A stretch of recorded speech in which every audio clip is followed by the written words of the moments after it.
the inquest, V53 described the gun in Duggan's hand in detail.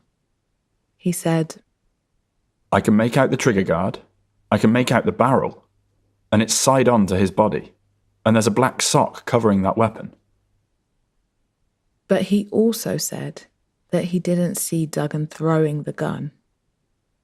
He told the inquest, "It would clear up a hell of a lot of stuff if I was able to say, yes, I saw the gun fly through the air and it landed wherever. But I didn't see it."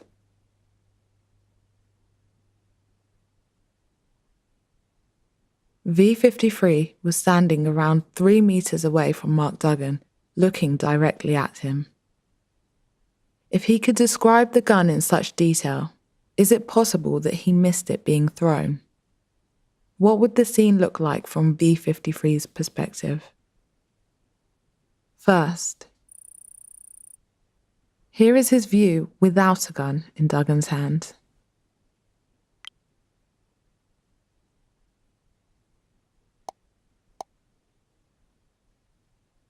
Then, with Duggan throwing the gun at different moments. Before the first shot,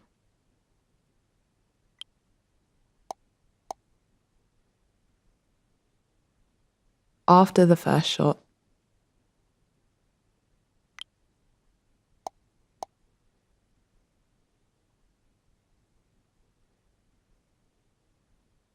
and after the second shot.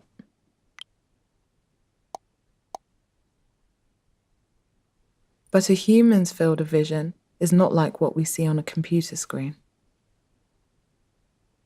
Our central vision is highly sensitive to details, while the periphery is more sensitive to movement. The result is impossible to perfectly represent on a flat screen. So in order to simulate the vision of witnesses, we recreated the entire scene in virtual reality. Experiencing the scene in this way confirmed for us that in each scenario, the required throwing motion would have been clearly visible to V53, given where the officer said he was looking. In fact, it is unlikely that Duggan could have physically made such a motion. The forensic pathologist commissioned by the IPCC, Professor Derek Pounder, said, "I cannot conceive of how Duggan might have thrown the gun." He made this conclusion despite having been asked by the IPCC to assume that Duggan had been holding the gun when he was shot. Dr. Bauer, the biomechanics expert, also concluded that "It is unlikely Mr. Duggan could have thrown the gun after he was shot in the arm." if Duggan didn't throw the gun at that time, there are only two alternatives. Either Duggan threw the gun as he exited the minicab, or the gun was moved by police officers.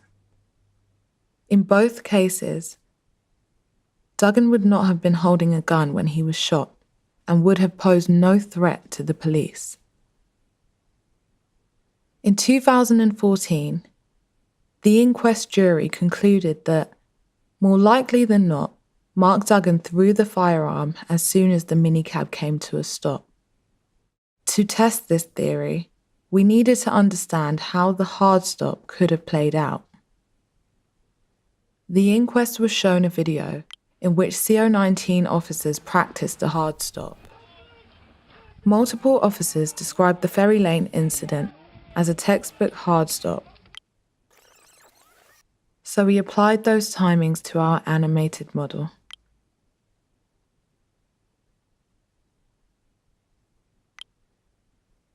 The rear windows of the minicab, a Toyota Previa, did not open, so Duggan could not have thrown the gun until the minicab came to a stop and he opened the door. But if Duggan had thrown the gun at this point, would it have passed through the field of vision of any of the officers? We identified 4 officers who would have been best positioned to notice the gun if it was thrown at the moment that Duggan exited the vehicle.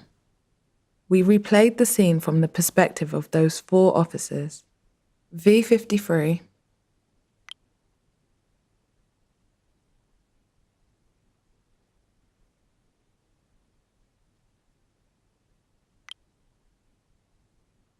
W70.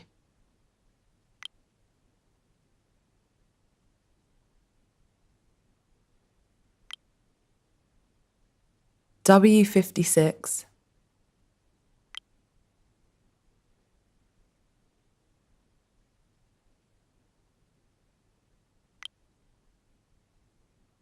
And W42.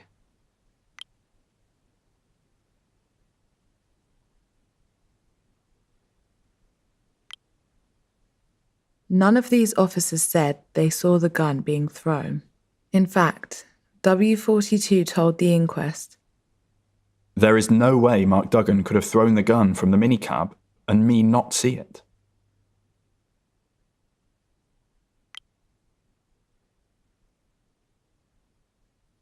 while V53 said that he watched the door of the minicab slide open and kept his eyes on the open door.